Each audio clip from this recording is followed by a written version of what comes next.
Woo, woo. 5, 4, 3, 2, 1.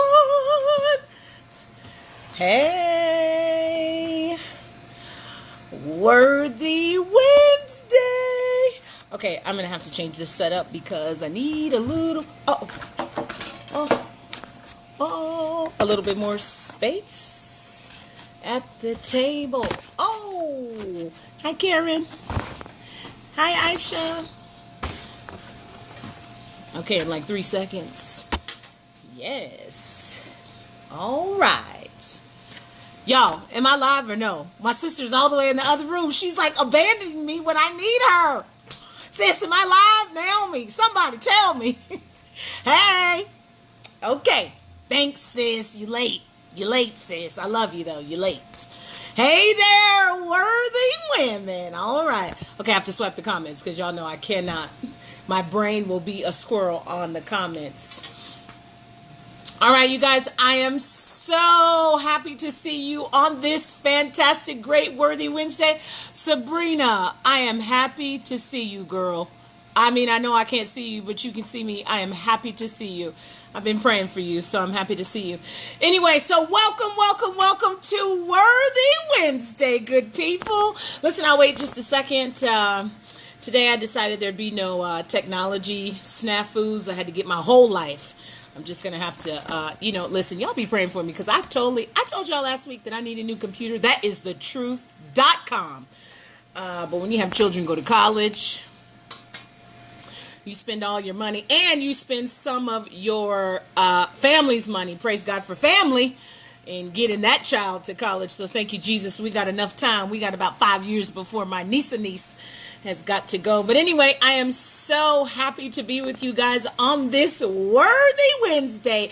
You know, I love to do announcements. Okay, this is a true story. Back in the day at church, before my sister and I led worship for 5 years, I was the announcing clerk. I used to think that was the coolest job. Now, I don't know if y'all didn't grow up in a down south or in an African American church like we did. Like, we still have announcements. Now it's all fancy, but we had announcements. So anyway, I used to love to do the announcements. But I want to go ahead and we're going to get started on this fantastic Worthy Wednesday. Sometimes I feel like Wednesday to Wednesday, boy, y'all, I sometimes feel like we have, World War I, II, III, or 58 from Wednesday to Wednesday. But I literally get so excited when I'm like, oh, like today, my daughter called me and said, Mom, it's Worthy Wednesday today. Yes, ma'am. Today is Worthy Wednesday. So first of all, thank you to everyone who is in our group. Thank y'all for sharing the group with your friends and inviting them. And I just learned, I didn't know this, but I think Chandra told me too, but I just learned, like, my mom wants to see the videos and she doesn't do Facebook. She calls it Spacebook, which is even more funny. But I can send the videos to her even though she doesn't have Facebook. So if you guys, ever want to share the video with somebody, if you think, oh, I really want so-and-so to see this, you can share the video. They don't have to be in the group, but, it's just a way if you feel like they might need that message of encouragement. So happy Worthy Wednesday. Y'all, 362 worthy women in this group. Whoop, whoop. I love it. I do. Anyway, so many exciting things that are happening. A lot of people went back to school again this week. So my niece went back to school. She's happy to be at school. Is there a little bit of anxiety, a little bit of nervousness? A little bit. But I mean, we just believe that all will be well. She's having a great time being at school with her friends. So if you are still in limbo, y'all are still waiting, your state is still waiting, I'm praying that you as moms, for those of you who are moms in our groups, that you feel equipped to make the right decision for your children. My baby's at college, so you know how I feel about that. I cannot get to Portland soon enough. God in heaven, help me. All right, so tonight, ladies, I'm not sure how this is going to go, and I'm telling you honestly because I feel like this is a very, it's tough for me. I feel like thing that we talk about, it's really just for me. And then I happen to tell y'all, and I'm just like, wow, they must think I am a loser in my life, because so many things I need to keep working on. But that's part of understanding my worth and my value. But when I was coming home, I saw a movie. I don't know if you've ever seen it. It's A Beautiful Day in the Neighborhood, and it's about the story of Mr. Rogers. Anyway, it's really not about Mr. Rogers. It ends up being about this gentleman named Lloyd Vogel, that he writes for Esquire, and he has to interview Mr. Rogers. But I could tell you forever about the movie. It was really good. My sister would tell you that she's shocked that I even watched a movie, because I need to know everything that's happening. But she wasn't there, so I couldn't ask her questions. Sorry, sis. But anyway, it was a really good movie. But there was a part in the movie where Mr. Rogers had this quote, and I don't know the entire thing, but he said, "There is no normal life that is pain-free." And that really struck me. And I sat there like, what? And I have been thinking about that very deeply, because I feel like one of the toughest parts of life is pain. And then the second part of life that's tough is finding freedom from the pain that you've had to endure in your life. So tonight I want to talk about being pain free. So of course, y'all know I went to the dictionary first, because hello, listen, you have to know what words mean so you know what to think about things that happen in your life. So pain can be a noun or a verb, which didn't shock me at all. But the definition is what shocked me. So pain as a noun, it is localized or generalized unpleasant. Pain is unpleasant. Okay, let me raise my hand, because pain is unpleasant. A bodily sensation. So if you've ever had a baby, okay, we understand, and all moms say, pain is temporary, the blessing is forever. And that's the truth. But in those moments of pain, whether your labor is 15 minutes or 15 hours, that pain at that moment is in a generalized, specific area, and you are just saying, baby, get out of there. That's all you're saying the whole time is, baby, get out of there, right? So it says it causes mild to severe physical discomfort and emotional distress. Now, you don't have to be a mother to experience mild to severe physical discomfort.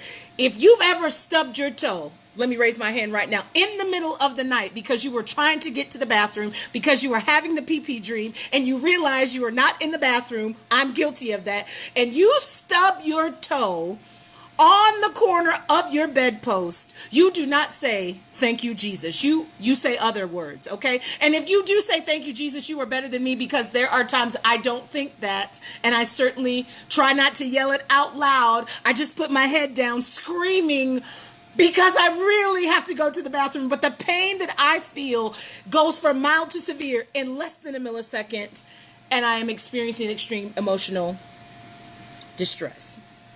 So pain is also described as mental or emotional suffering. A pain can be something that annoys you. And you know, if you have siblings, sometimes you've said, oh my gosh, you were such a pain in the neck. You were a pain in my butt. And pain can also be subject to penalty or punishment. Sometimes you experience pain as a result of a choice that you have made. So I couldn't, let me tell y'all something. Pain is one of the areas of our life that we cannot fix. I don't care if you've lived 5 minutes or 75 years. There has been a moment in your life that you have experienced a pain so deep, and a pain that has lasted so long that you don't even know if you have the strength to get up and face your life the next day. So as I was thinking about why is pain, first of all, why is it allowed? Okay, I really just want to know, why is pain even allowed? Like, why do we have to experience things that not only can cause our physical body harm and discomfort, but it also can cause our mental and emotional state discomfort? Pain is one of those things that can bring you to your knees. There aren't too many moments in my life that when I know I've been on my knees, whether I'm praying or crying or both, that it has not been associated with some level of pain. So there are many, many facets. And I really use that word on purpose because the word I really intend to say is that there are many faces of pain. See, as women, we're really good. I mean, we are phenomenal at hiding pain. Okay. Y'all, I just ran to the restroom before this video on Worthy Wednesday. And after I washed my hands, I was running out of the bathroom at my sister's house. And I stepped on the edge of the carpet from the tile on the floor onto the carpet into her room. And you know how like they staple the carpet right there? Okay, I stepped on a staple and I literally was like, "Ow!" And my sister was like, "Are you okay?" The pain was crippling. Okay, but let me tell you what happened. My face had to show, "Oh no, I'm fine. She was like, "Are you okay?" I was like, "I stepped on the staple and it hurt my foot." She was like, "Oh, okay, sister." And so then I ran out here to jump on the live. But when we have pain, let me tell you something. There are worthy women that you know right now that are walking around with a smile on their face, but they have pain in their heart. There are worthy women that you know right now that are crying. And they're telling you they're crying because of something else, but the reality is they are crying because of a pain that you cannot see. There are women walking around angry because of pain. There are women walking around depressed because of pain. See, here's where we don't think pain is an equalizer. You can be big, you can be haughty, you can be rich, you can be poor, but pain strikes everyone the same. If you are not careful, a pain in your life not only brings you to your knees, but sometimes that pain brings you to the end of yourself in such a way that you say, if I died right now, it'd be better than this. If I didn't have to deal with this situation, it would be better than to have to figure out, how am I going to live after this moment? You guys, hold on. The problem is that pain, although pain brings a certain amount of revelation to your life, pain looks different for everyone. Some people are in physical pain. Their health is not good. Their mental health is not good. Some people are in emotional pain, that they have been so abused, so neglected, so wounded because of relationships, because of situations, that they are emotionally living in a state of pain all the time.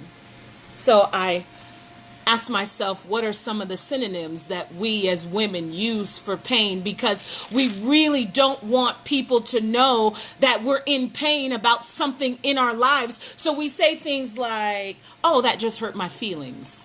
We say things like, "The agony that I felt over this breakup." We say things like, "Man, I've just been tormented in my heart and in my thoughts about things that are, going on in my life, and I'm just trying to get it together." We say things like, "Oh man, misery really loves company." We say things like, "I've just been really stressed out about things that are going on in my life." And in real time, in reality, what we're saying is, I'm living with pain. You guys, I can't, the way that I feel about pain is changing the way that I think about life. There are so many things that happen during the day that I'm just like, "Ooh, that hurt my feelings." And then I think, wait a minute, Carrie. Am I saying that because I don't want to deal with the pain that I really feel? That maybe that pain looks like something else. For example, like maybe that pain is a breakup. Maybe that pain is a divorce. Maybe that pain is a child that's gone on a path that you didn't want that child to go on. And the pain that you feel on the inside, oh my God, the pain that you feel when you can't answer, when life brings you pain, maybe that pain is death. Maybe your mom died, your brother died, your uncle died. We had death in our family today at 3:30. The pain I felt from that, knowing that my mom has to go and my dad is going to go, I just said, why does pain look like so many things that we make an excuse and we never really confront what it is? It's pain that's causing me physical and spiritual and emotional discomfort. It goes from mild to severe in 0.07 seconds because pain doesn't discriminate. It doesn't ask you, hey, can I come over on Thursday? You look like you're doing well, so I'm going to just swing on by on Thursday. Pain can be depression. Pain can be not knowing your true identity, not recognizing that God made you to be a worthy woman. Pain can be a diagnosis of cancer, tuberculosis, COVID-19. Pain comes in so many forms. But the reason why pain is so deadly is because you feel stuck. How do you get out of something that literally alters your existence? People tell me all the time, when death comes, you're never ready. We weren't ready for the announcement today. And here's the reality. We can't do anything. How do we change something that seems so final? How do I embrace my life moving forward from this moment when the pain that I feel makes me think I'm in a prison? I don't know about y'all, but there have been moments in my life that I have literally lived in a prison. No one knows. No one can even see that I'm living in a prison because the face of my pain is smiling. The face of my pain is encouraging someone else. The face of my pain is being there for somebody else who is literally in the same space as me, but I'm in a prison. I don't know if you guys know what it feels like to sit in a jail cell and experience the silence of the silence, but I do because I've been there and I've done that. And I am telling you, there is no deeper place of hopelessness than being alone in your own pain. So I said to the Lord, I said, look, here's the reality. Pain is whack. It's completely whack. And I said, I know I can't live this life without having pain. I said, but I want to be pain-free. I don't want to live in the prison of pain. I want to be free. I want to be able to experience whatever it is I need to in that moment, but I want to be free. I don't want to die in my pain. I don't know if you guys have ever met someone that is living but they're dead. Have you ever met anybody like that? I mean, better yet, have you ever been that person? You're living but you're dead. Because what you love left the earth and you don't understand why does it never leave me? So then I said, well, I want to be free. So what does that really mean? Because we say it all the time and I want to talk about my freedom. I want to not have to be a slave to anybody or anything. But I think what's crazy is that we got prisoners walking around on the earth. And so I looked up free in the dictionary and it said that free is an adjective. So wait, let's just stop right there. Let's just stop right there. So an adjective in a sentence, this is the job of that adjective. The adjective is to serve as a modifier to denote the quality of the noun that you're talking about in the sentence. It is to specify a thing that is distinct from anybody else. So I said, hold on, if you put the word free and you put the word pain next to each other, those are oxymorons, because a pain brings something into your life, but the freedom can modify that pain so it doesn't become greater than what it should be. Wait, stand by. So then I said, if I want to be free from something, what is it that I need to do? And I realized that I need to change what I'm modifying in my life. Wait a minute, let me tell y'all something. You can't get free from anything that you don't acknowledge. Number one. Number two, you can't get free from anything if you don't stop giving it power in your life. So see, here's what I want you to say. If you've ever struggled with self-worth, I'm going to raise my hand.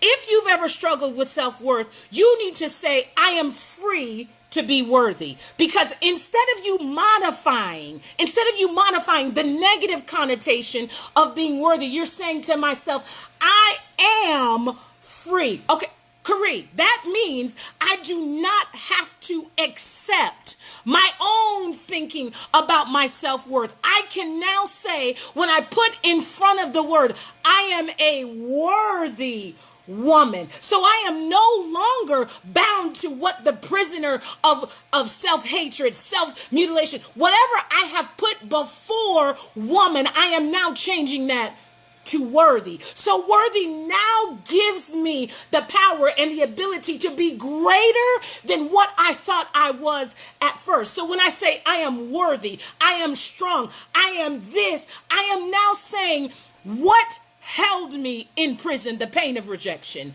the pain of not being loved, the pain of experiencing a divorce, the pain of death. I am now saying I am not that anymore. So I decided that there has to be something else, because Kari, it sounds really good. Like I was having a conversation with myself. I mean, this sounds really good. I mean, it seems like a great example for you to say, this is how you get free. This is what you do, because pain doesn't have to live here anymore. And then I said, that ain't reality.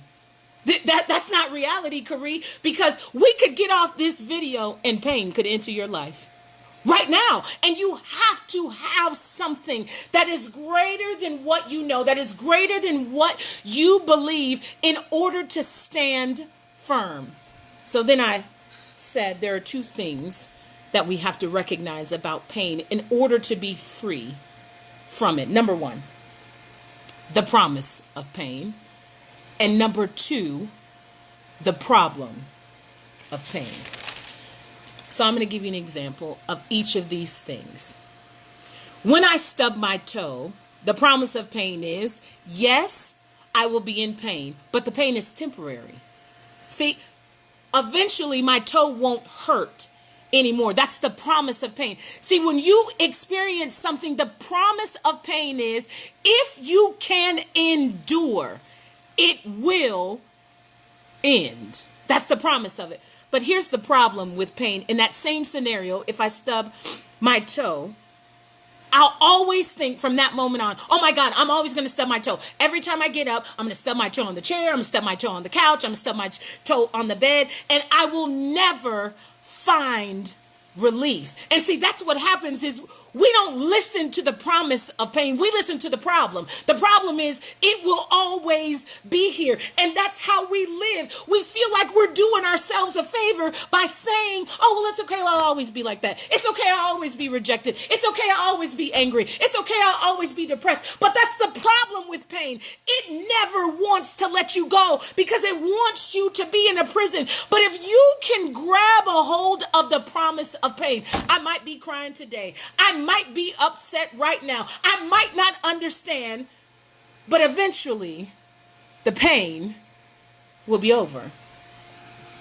So when I experience a breakup that literally changed my life, a breakup that said, because I'm no longer married or because I'm no longer with this person, my credit is shot. I can't buy a house. I have to work 3 jobs. Who's going to take care of my children? My car got repossessed. See, all of these things happen because of the pain of a breakup. But here's the promise. If you're in a breakup situation, yes, I will be able to feel love again. Yes, I will be valued in my next relationship. Yes, I will recognize that I have always been worthy. Yes, I will be happy again. But see, we don't grab a hold to that promise because we're women and we feel like it's because of me that I failed. And so the problem that happens with pain in our life when we experience a breakup is we say, I guess I'll just be alone forever. I'll never be loved again.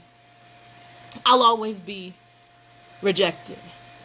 And so I started to see a pattern between the promise of pain and the problem of pain. And I begin to understand that for a lot of my life, I have lived in the problem of pain. I have become an adjective of my pain. I have modified and I have increased the value of the pain and the prison that I am living in because I thought that's exactly what I should be doing. I thought that's the life that I should be living. And I never once embraced the promise of pain. So then what happens when I experience death? Because it's a real live pain. So the promise of pain says, death seems so final, but I know I have to live again.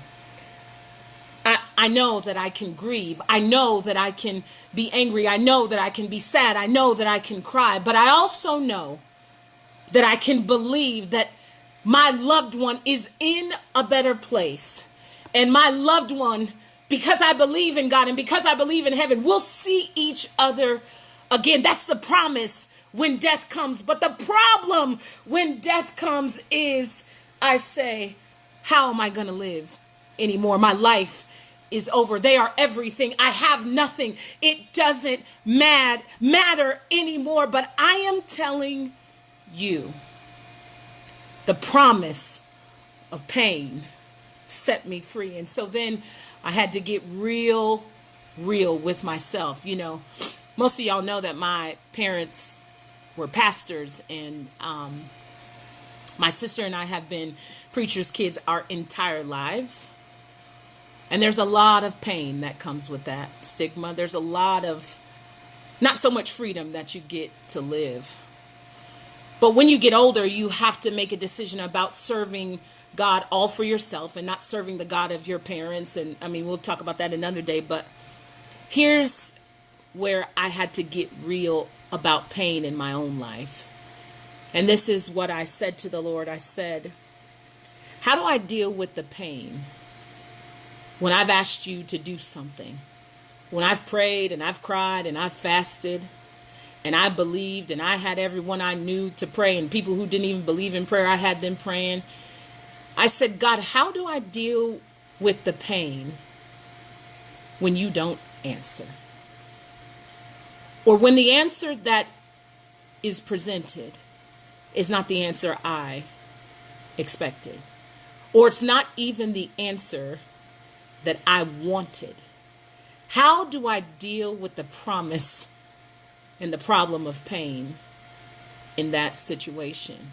I mean, he's the God of the universe, right? And I'm not talking about y'all, I'm talking about me, because there have been moments that I've said to the God of the universe, are you aware of the pain that has entered because you didn't answer this prayer?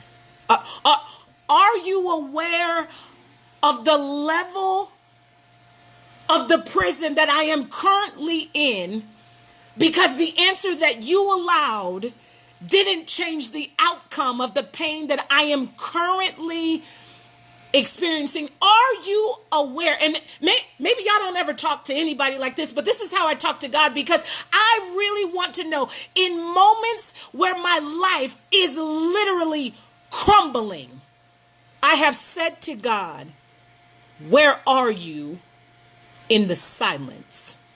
And maybe you've never, but if you haven't, I'm going to tell you, like my mom always tells me, keep living, baby.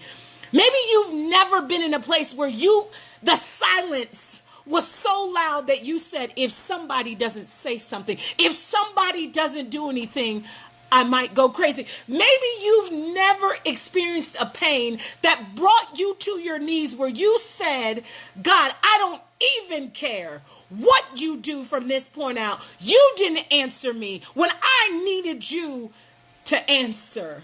Oh my God. And I literally can tell you how many moments I fell on my face asking God, why didn't you answer? This is going to kill me. Don't you understand? I can't carry the weight. I can't take the pain, God in heaven. And the problem of pain in that situation is when I have to stand and look at myself in the mirror and say, but did I do everything I was supposed to do? Did I love those people? Did I forgive the people who hurt me? Was I not bitter when they tried to get me fired? Was I ungrateful when I still had food to eat and I had a car to drive and I had a home to go home to? Was I not thankful when my daughter could have eaten nuts and it could have killed her? Was I not thankful that God looked out for her then? Or am I so upset? And am I so disappointed that the pain I am experiencing right now trumps everything that I know about his faithfulness, that I understand about the miracles that he's done, not just for me, but for people that I know, people in my family, people in my community, and the promise of pain that I wrestled with today and yesterday and the day before about what happens when God doesn't answer. Because when somebody dies that I love, God, why didn't you answer? Death is not the answer that I wanted. When my daughter is wayward, that is not the answer that I'm looking for. When my husband says I want a divorce, that is not the answer I'm looking for. When I get fired from my job, that's not the answer. It's not the answer that I'm looking for, but the pain that I feel because of what has been allowed is so real that I don't even know how to get out of the prison of this pain. And so he said, the promise of the pain is this: I know that he can only be good. I know that he being God really loves me. I know that his plan is better than mine. But the problem of the pain is that how do I know that he loves me still? How do I know that this pain that I'm experiencing won't last forever? How do I know that I will finally one day be free? And it's because of this. I am not subject, this is what free means, to the control or domination of another. And that means, worthy women, when I make a choice to be pain free, the choice I am actually making is to say that what has entered my life will not dominate me. It will not control me, and it will not put me in a prison, because I am going to live free from pain.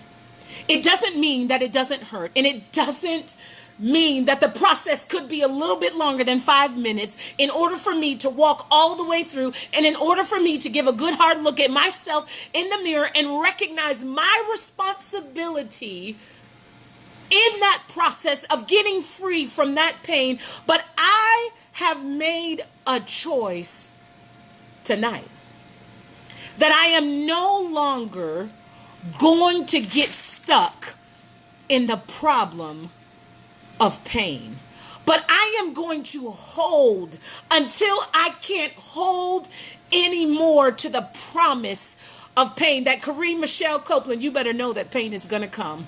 And you better know that at times that pain might come from people that you thought were in your corner.